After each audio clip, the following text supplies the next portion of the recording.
হচ্ছে। এরকম আচার একবার বানিয়ে খেলে বারবার বানিয়ে খেতে ইচ্ছে করবে। বিশ্বাস করো বন্ধুরা, আমিও প্রথমে বুঝতে পারিনি যে এতটা ভালো লেগে যাবে। মানে আচারটা খেয়ে যা মজা পেয়েছি আর সবাই যা মজা পেয়েছে কি বলবো। আচারটা কিভাবে বানালাম জানতে হলে কিন্তু পুরো ভিডিওটা তোমাদের দেখতে হবে, বুঝলে বন্ধুরা। আর আচারটা কেমন হয়েছে তোমরা দেখে কিন্তু অবশ্যই জানিও। দেখো আম নিয়ে পৌঁছে গেছি, এটা সম্পূর্ণ আলাদা রকম একটা ভিডিও নিয়ে তোমাদের সঙ্গে চলে এসেছি। নমস্কার বন্ধুরা, সবাই কেমন আছো? আশা করি সবাই ভালো আছো আর সুস্থ আছো। আমিও তোমাদের ভালোবাসায় অনেক ভালো আছি আর সুস্থ আছি। আমার মেয়ে যে কুরকুরি খাচ্ছে আর আমি আম নিয়ে বসে পড়েছি তোমাদের সামনে। এতগুলো আম দিয়ে কি করব, আমচুর নাকি আচার, জানতে হলে পুরো ভিডিওটা তোমাদের দেখতে হবে। তার আগে চলো আমগুলো ভালো করে কেটে নিই। আজকে আমচুর বানাবো না, আজকে বানাবো আচার। আচারের জন্য আমগুলো কাটতে বসেছি।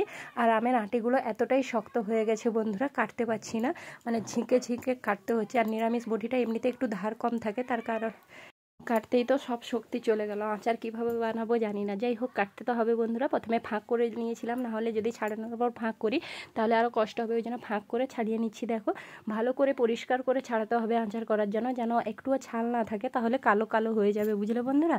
ওই জন্য আর যেদিনই আচার করবে সেদিনই আমগুলো কাটতে হবে। ভাবো যদি আগের দিন থেকে আম কেটে রাখবে তাহলে কিন্তু আমগুলো আমসি গন্ধ করবে, তখন কিন্তু ভালো আচার হবে না। সেই কারণে যেদিনই আচার করব সেদিনই কাটছি। দেখো আর মা দোলনায় বসে আছে, আমার মেয়ে বীজ ছাড়াচ্ছে। এবারে আমটা ছাড়ানো হয়ে গেছে, ভালো করে ফাঁক করে নেব।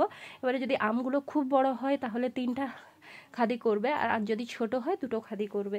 মানে আমি যেভাবে করছি যদি তোমরাও করে থাকো এভাবে করবে। আমি আমগুলো দেখো কেটে নিয়েছি, এবারে ছোট ছোট করে খাদি করে নিচ্ছি। আর আটিগুলো এতটাই শক্ত হয়ে গেছে, কাটতে খুবই কষ্ট হচ্ছে, কিন্তু আচার তো খেতে হবে তাই না, খাওয়ার জন্য একটু কষ্ট তো করতেই হবে। এই দেখো আমগুলো আমার সম্পূর্ণ কাটা হয়ে গেছে, সমস্ত আমগুলো কাটা হয়ে গেছে। এভাবেই কেটে নিতে হয় আমগুলো। আর আমগুলো কেটে আমি ধুয়ে নিয়েছি ভালো করে। দেখো আমগুলো না একটু পেকে গেছে, দেখো লাল মানে হলুদ হয়ে গেছে। এবারে জল ঝরিয়ে নিয়েছি, ভালো করে ধুয়ে জল ঝরিয়ে নিতে হবে, তারপরে কিন্তু চিনি মাখাবো। আর যেহেতু তেলবিহীন আচার বানাবো সেই কারণে প্রথমে আমাকে কি করতে হবে, চিনি মাখিয়ে নিতে হবে। আমি 1 কেজি আম নিয়েছি, তার জন্য আমটা প্রচণ্ড টক বলে 1 কেজি 250 চিনি নিয়েছি। তোমরা যে যেমন আমের টক দেখে কিন্তু চিনিটা নেবে। যদি কেউ বেশি মিষ্টি খেতে চাও বেশি চিনি দেবে, যদি কেউ হালকা টক রেখে খেতে চাও তাহলে একটু কম চিনি দেবে। সেই কারণে দেখো আমি 2বার করে চিনি দিয়ে ভালো করে মাখিয়ে দিচ্ছি, কারণ আমাদের বাড়ির চিনিটা দেখছি একটু মোটা দানা, ওই জন্য ভালো করে চিনিটাকে মাখিয়ে দিতে হবে। আর না মাখিয়ে দিলে কি হবে, শুধু তো উপরে চিনি থেকে যাবে, আমগুলোর মধ্যে ঢুকবে না, তাই না বন্ধুরা। এটা 1 ঘন্টা রেখে দেই, তারপরে আচার বানাবো, তেলবিহীন আচার, তোমরা দেখতে পাবে। চলো বন্ধুরা, এখনো চিনিটা মেলায়নি, এই যে আর অল্প একটুখানি মিলিয়ে যাক, কত সুন্দর জল বেরিয়ে গেছে দেখো।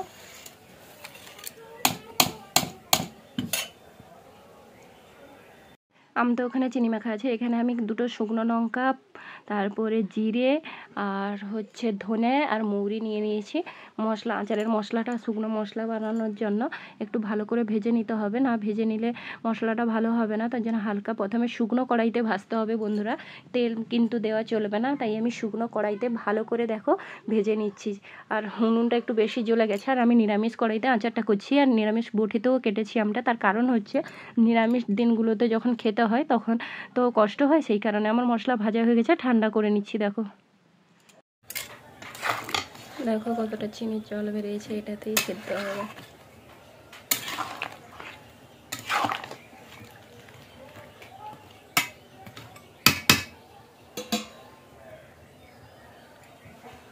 জীবনে প্রথমবার আচার বানাচ্ছি বন্ধুরা, তাও মোবাইল দেখেছিলাম, তাই সেখান থেকে বানানো স্টার্ট করলাম, জানি না কেমন হবে।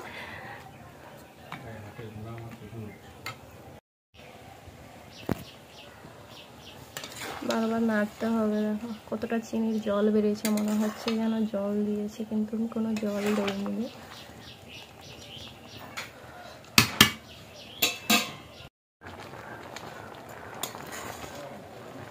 দেখো কি সুন্দর ফুটে উঠেছে, আর একটু ফুটে গেলে কিছুগুলো মশলা দেবো, তো ফুটে যাক। আমগুলো সেদ্ধ হলে তারপর দেবো।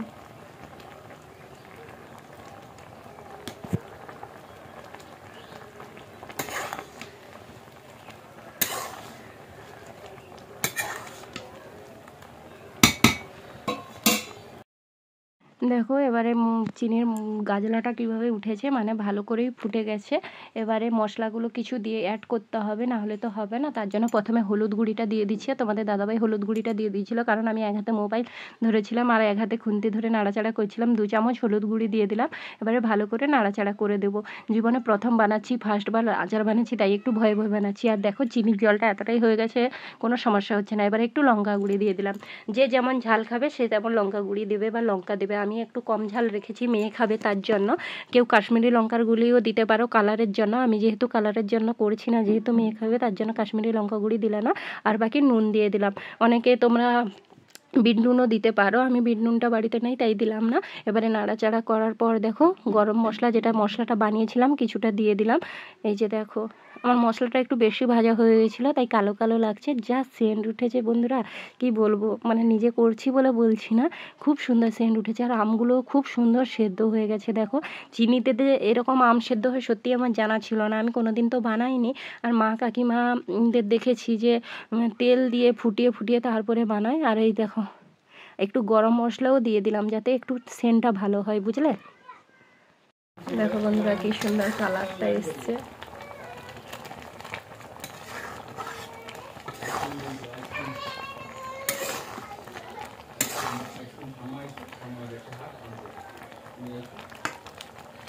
ওগুলো সিদ্ধ হয়ে গেছে।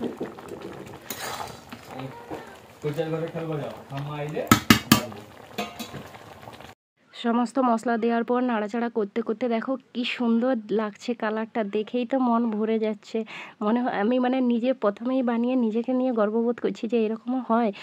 বানিয়ে নিজেকে বিশ্বাস করতে পারছি না যে আমি এরকম আচার বানাচ্ছি। দেখো আঠালো ভাবটা চলে এসছে।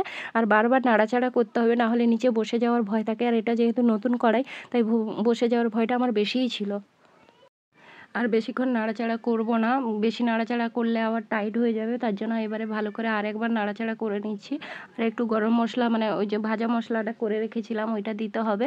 তোমাদেরকে বলছি পুরো দেখলে কিভাবে আমি আচারটা বানালাম। তোমরাও এরকম একবার ট্রাই করে দেখো, অবশ্যই তোমাদের ভালো লাগবে, বিশ্বাস করো। আমি প্রথমবার বানালাম তো। এবারে ভিনিগারটা দিয়ে দিচ্ছি। দেখো বন্ধুরা, তেল যেহেতু দিচ্ছি না, এটা বেশি দিন রাখার জন্য অবশ্যই ভিনিগার দিও। এটা আমার 3 চামচ ভিনিগার নেওয়া ছিল ডিব্বাতে, তার জন্য আমি পুরো ভিনিগারটা দিয়ে দিলাম। তোমরা যেরকম টক খাবে বা রাখবে সেরকম ভেবে দেখো, পরিমাণ মতো ভিনিগারটা দিও। আর অবশ্যই কিন্তু ভিনিগার দিতে হবে এই আচারটাতে সংরক্ষণ করার জন্য। ভিনিগার দেওয়ার পর বারবার নাড়াচাড়া করতে হবে। নাড়াচাড়া করার পর আমি কড়াইটা নিচে নামিয়ে দিয়েছি, যাতে আমার পাকটা বেশি না এঁটে যায়। আবার বেশি এঁটে গেলে তখন খেতেই পারবো না, ঠান্ডা হলে চিটে যাবে।